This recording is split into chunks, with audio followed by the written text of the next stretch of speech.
Hello students, आज की class में आपका स्वागत है। आज हम देखते हैं कृषि। बच्चों, हमारे पूर्वजों ने हजारों वर्ष पहले जिन बीजों का चयन फसल उत्पादन के लिए किया था, आज भी हम उन्हीं फसलों का उत्पादन भोजन के रूप में करते हैं। किंतु समय के साथ साथ इसमें परिवर्तन आता गया है और इसी कारण से मनुष्य अब कपास, जूट आदि की भी खेती करने लगा है।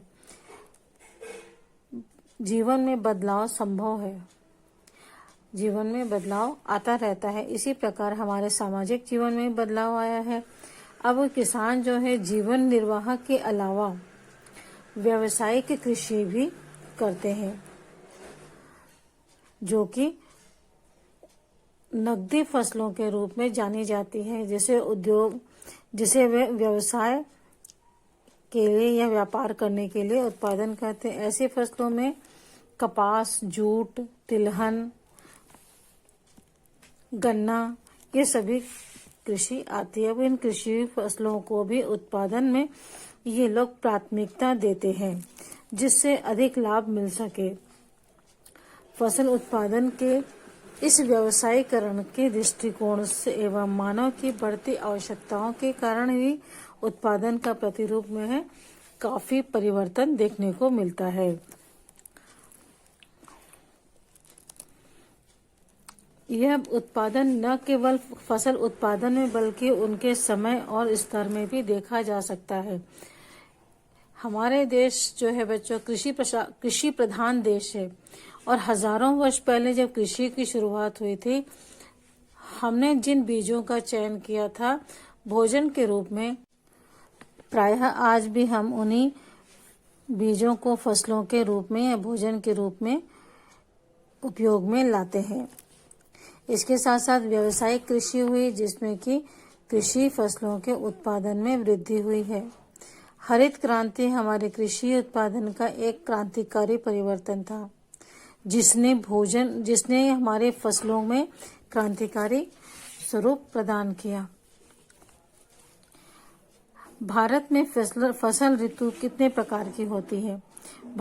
पूरे भारत में विशेषकर साल भर खेती की जा सकती है, किंतु यह केवल उन्हीं स्थानों पर संभव है जहां पर कि साल भर सिंचाई की व्यवस्था हो या साल भर एक जैसी जलवायु हो। लेकिन यह संभव नहीं है कि साल भर एक जैसी जलवायु नहीं होती है।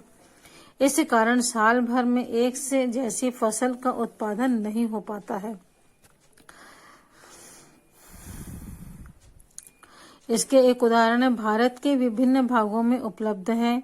जैसे छत्तीसगढ़ में सिंचित क्षेत्रों में बारिश में धान की फसल, ठंड में गेहूं की और या सब्जियों की फसल और गर्मी में सब्जियों की खेती की जाती है। इस प्रकार पूरे भारतवर्ष में अलग अलग ऋतुओं में अलग अलग प्रकार की खेती की जाती है। भारत में कृषि क्षेत्र को हम 3 भागों में बांट सकते हैं, जो इस प्रकार है। पहला है खरीफ का फसल, खरीफ की ऋतु जो है मानसून के आगमन के साथ शुरू होती है। इस ऋतु में पूरे भारतवर्ष में वर्षा होती है, जो कि लगभग जून से सितंबर माह तक होती है। इस समय पूरे भारतवर्ष में एक ही विशेष कृषि का उत्पादन किया जाता है, वह है धान। इसके साथ साथ कुछ अन्य फसलें भी होती हैं, जैसे मक्का, ज्वार, बाजरा, महुआ, तुअर, मूंग, उड़द, तिल, मूंगफली, सोयाबीन आदि। इनकी भी कृषि मानसून के मौसम में की जाती है। यह खरीफ की फसल कहलाती है। इस फसल के लिए अधिक पानी और अधिक तापमान की आवश्यकता होती है इन फसलों के लिए। इस कारण यहाँ पर इस मौसम में पानी और तापमान दोनों ही आसानी से प्राप्त हो जाता है। इस कारण पूरे भारतवर्ष में इस ऋतु में उत्पादन कार्य किया जाता है। इसके पश्चात दूसरा है रबी की फसल। खरीफ की समाप्ति के पश्चात रबी की खेती शुरू हो जाती है, जो कि शीत ऋतु में बोई जाती है। इसके लिए कम वर्षा और ठंड को सहन करने वाली फसलें ही बोई जाती हैं, क्योंकि वर्षा कम होती है पर जमीन में नमी की मात्रा अधिक होती है। इस कारण यहाँ पर यह कृषि शीत ऋतु में कुछ भागों में कृषि की जाती है, लेकिन इस ऋतु में बोई गई भूमि का रकबा खरीफ की तुलना में बहुत कम होता है। खरीफ की फसल में क्या है, लगभग पूरे भारतवर्ष में खेती की जाती है क्योंकि पानी की उपलब्धता होती है, लेकिन शीत ऋतु में केवल उन्हीं जगहों पर खेती की जा सकती है जहां पानी की सुविधा हो और मिट्टी में नमी हो। ऐसे ही जगहों पर खेती की जा सकती है। इसी कारण भूमि का जो रकबा अर्थात जिस क्षेत्र में हम अनाज बो रहे हैं वह भूमि का रकबा कहलाता बहुत कम होता है। इस ऋतु में केवल वही फसलें बोई जाती हैं जो शीत को बर्दाश्त कर सके। जैसे रबी की फसलें हैं गेहूं, जौ, तोरई, सरसों, अलसी, मसूर, चना आदि। शीत ऋतु में जहां कुछ वर्षा होती है या सिंचाई की सुविधाएं उपलब्ध होती हैं वहां धान की फसल भी ली जाती है। उदाहरण के लिए पश्चिम बंगाल में धान की फसल जो है शीत ऋतु में भी बोई जाती है।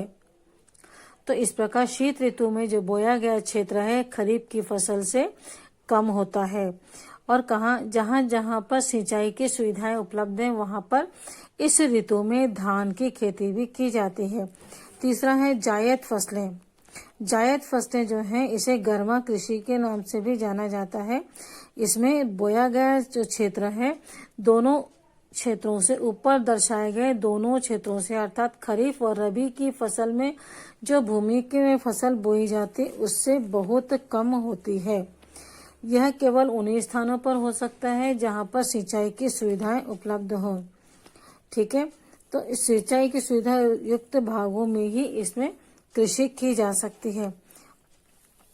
इस समय उच्च तापमान सहने वाली फसलों का ही उत्पादन किया जाता है क्योंकि यह कृषि जो है ग्रीष्म ऋतु में की जाती है।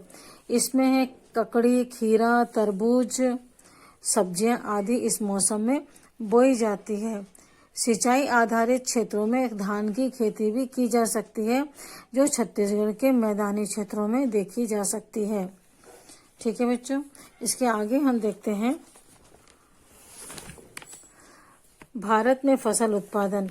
भारत में फसल उत्पादन का अर्थ है कृषि से प्राप्त होने वाली उपज की मात्रा से है। विगत 60 वर्षों में कृषि में वृद्धि हुई है। जब 1950-51 में भारत में 51 में केवल 51 मिलियन टन का ही उत्पादन हो सकता था और इसी कृषि भूमि में 2010-11 में यह उत्पादन बढ़कर के 244 मिलियन टन हो गया था। आज अनाज के उत्पादन में विगत 60 वर्षों में 5 गुना से भी अधिक वृद्धि हुई है। इस प्रकार पिछले 60 वर्षों में जनसंख्या में भी वृद्धि हुई है। 1951 में जहां भारत की जनसंख्या 36 करोड़ थी, अब यह 2010-11 में बढ़कर 121 करोड़ हो गई है। इस प्रकार जहां अनाज का उत्पादन बढ़ा है वहां जनसंख्या में भी वृद्धि हुई है। इसी प्रकार अन्य फसलों में भी उत्पादन को हम यहाँ देख सकते हैं। 1950-51 में दाल का उत्पादन 8 मिलियन टन होता था, वहीं 2010-11 में 18 मिलियन टन दाल का उत्पादन होने लगा है। 2010-11 में 32 मिलियन टन हो गया। यह पिछले वर्षों से 6 गुना अधिक है। इसी प्रकार फसल में जो उत्पादन में वृद्धि पिछले 60 वर्षों में देखी गई है। 50-51 में हमारी पहली पंचवर्षीय योजना शुरू हुई थी क्योंकि हमारा देश 1950 में गणतंत्र बना। उसके बाद हमने अपने कृषि की ओर विशेष ध्यान दिया, जिसके चलते आज हम अपने देश के लिए ही नहीं बल्कि विदेशों में भी अनाजों का निर्यात करते हैं। 1947 के समय भारत में इतना भी अनाज का उत्पादन नहीं था जिससे कि हमारी सरकार अपने देशवासियों की अनाज की आवश्यकताओं को पूरा कर सके। ऐसी स्थिति में उन्हें हमारी आवश्यकताओं को पूरा करने के लिए बाहर से अनाजों का आयात करवाना पड़ता था, अर्थात बाहर से अनाज मंगवाने पड़ते थे। यहाँ पर आप कुछ आरेख देख रहे हैं जिनमें आपने धान, गेहूं, ज्वार, बाजरा, मक्का, मोटे अनाज, दाल, तिलहन आदि के बारे में देख रहे हैं, जिसमें आप देखते हैं कि 1950 में धान का उत्पादन, ये ब्लू लाइन जो है वो है, और 2050-51 से और 2010-11 में जो है ये लाल लाइन को पार कर गए हैं हमारे अनाज। इसी प्रकार मोटे अनाजों में भी कुछ परिवर्तन यहाँ देखने को मिलते हैं। अन्य अनाजों में भी हम उत्पादन में वृद्धि को देख सकते हैं। इस प्रकार भारतीय सरकार ने स्वतंत्रता के पश्चात अपने देश के अनाजों के उत्पादन में विशेष ध्यान दिया और अपने देश को अनाज के उत्पादन में खाद्य पदार्थों के लिए अपने देश के लोगों को आत्मनिर्भर बनाया है। आज भारत जो है कम से कम उत्पादन की दृष्टि से आत्मनिर्भर बन चुका है। ओके, इस वीडियो में बच्चों इतना ही। अगले वीडियो में हम देखेंगे आगे का। ठीक है, बाय।